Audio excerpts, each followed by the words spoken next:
너무 많은 피랑 조직액이 모여가지고 얼굴이 빵빵해지고 점점 부어오르는 그런 느낌을 줄여드릴 수가 있다. 이제 그런 원리인 거죠.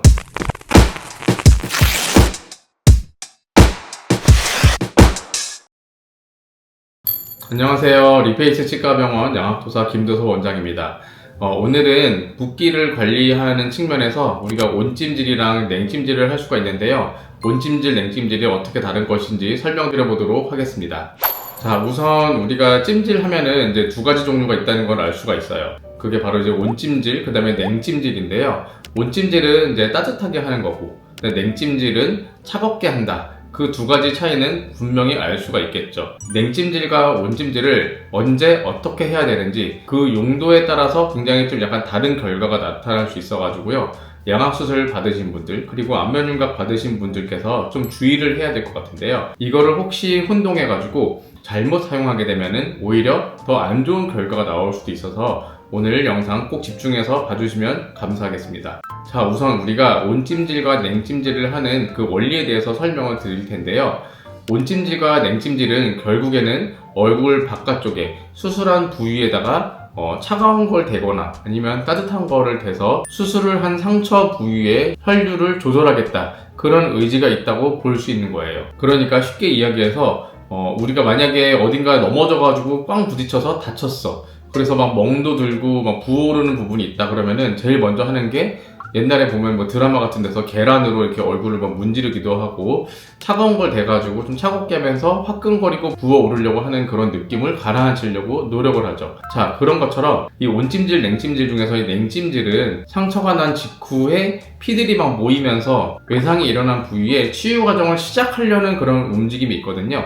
그래서 우리 온몸에 있는 피랑 조직액이 상처 부위에 집중이 되면서 점점점 부어오르고 화끈거리고 따끈하게 되는 그런 현상이 발생하게 돼요. 그러니까 이런 현상이 양악수술을 했든 안면윤곽 수술을 했든 수술한 그 부위에 걸쳐가지고 넓은 부위에서 수술한 초반에 발생하게 되기 때문에 그런 거를 우리가 경감시켜주기 위한 냉찜질을 해주는 것이죠. 냉찜질은 차가운 걸 댐으로써 우리가 냉찜질을 하는 부위의 온도를 낮추게 되는 거죠. 그럼 온도가 낮아지게 되면은 마치 추운 겨울에 몸이 추워가지고 몸을 움츠러뜨리는 것처럼 냉찜질을 한 부위의 혈관도 수축을 하게 됩니다. 수축을 하게 되니까 피가 공급이 되는 거를 좀 억제시키게 할 수가 있고, 너무 많은 피랑 조직액이 모여가지고 얼굴이 빵빵해지고 점점 부어오르는 그런 느낌을 줄여드릴 수가 있다. 이제 그런 원리인 거죠. 그러니까 우리가 만약에 세면대에다가 수도꼭지를 틀어가지고 물을 받고 있다고 하게 되면은 물을 받고 있는 동안에 수도꼭지를 통해서 나오는 그 물살의 양을 줄여주는 역할을 바로 냉찜질이 하고 있다,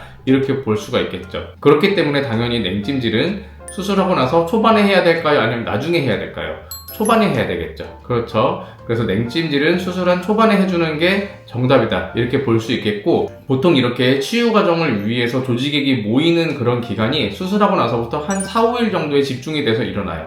그래서 냉찜질은 한 4일에서 5일 정도까지는 계속 지속을 해주는 게 좋겠다, 이렇게 말할 수 있겠습니다. 자, 그러면은 온찜질에 대해서 말씀을 드리면요. 냉찜질에서 설명했던 원리를 그대로 한번 반영해서 생각을 해보면은, 따뜻한 물질을 얼굴에 대게 될 때 그 부위에 혈관이 약간 확장이 되게 되면서 피가 더 많이 흐르게 되는 그런 상황을 만들어주는 거라고 볼 수가 있겠죠. 그렇기 때문에 온찜질의 원리는 피가 더 잘 흐르도록 해서 조직액이 빠져나가는 거를 촉진시켜준다, 이렇게 볼 수가 있는 거예요. 세면대에 물이 고여있다가 빠져나가는 흐름을 증가시켜주는 게 바로 온찜질의 원리라고 볼 수가 있는 거예요. 그러니까 수술한 이후에 얼굴이 어느 정도 부어있을 때 이게 붓는 기간이 다 끝나게 되면은 그 다음엔 부어있는 게 빨리 빠져야지 일상생활에 우리가 더 빨리 복귀를 할 수가 있겠죠. 그런 측면에서 붓기 형성이 다 끝난 이후에 그게 더 빨리 빠지도록 혈류를 증가시켜주는 그런 역할을 하는 게 바로 온찜질이라고 볼 수가 있는 거예요. 냉찜질과 온찜질은 수술하고 나서 적용을 해야 되는 시점 자체가 완전히 다른 거예요. 정반대의 개념에 있다고 볼 수가 있겠죠. 예를 들어가지고 수술한 이후에 초반에 냉찜질을 해야 되는데 만약에 온찜질을 해주면 어떻게 될까요? 바로 혈류의 공급이 더 집중이 되면서 얼굴이 조금 붉게 더 많이 붓는 그런 결과가 나타날 수도 있고요. 나중에 수술하고 한 1주, 2주 정도 지났는데 그때 붓기가 한참 빠져야 되는데 냉찜질을 막 해줘. 그러면 어떻게 될까요? 혈류의 공급이 억제가 되면서 붓기가 더 오랫동안 지속이 되고 잘 안 빠지는 그런 결과가 나올 수도 있겠죠. 말만 들어가지고는 냉찜질, 온찜질 하면은 그냥 아무 때나 해주면은 다 좋은 건가 보다 이렇게 생각을 하기 쉬운데요. 이거를 우리가 혼동하지 않고 꼭 필요한 곳에 필요한 시기에 해주는 게 가장 중요하겠다. 그래서 우리가 양악수술하고 나서 회복 과정도 더 적게 붓고 더 빨리 붓기가 빠지게 그런 식으로 조절하는 것도 가능하다. 이렇게 정리할 수 있겠습니다. 자, 그러면은 오늘 이렇게 냉찜질과 온찜질에 대해서 설명을 드렸으니까요. 여러분들께서 수술하시고 회복하실 때 잘 사용하시고 그리고 또 즐겁게 생활 이어가시기를 부탁드리겠습니다. 오늘도 영상 시청해주셔서 감사드리고요.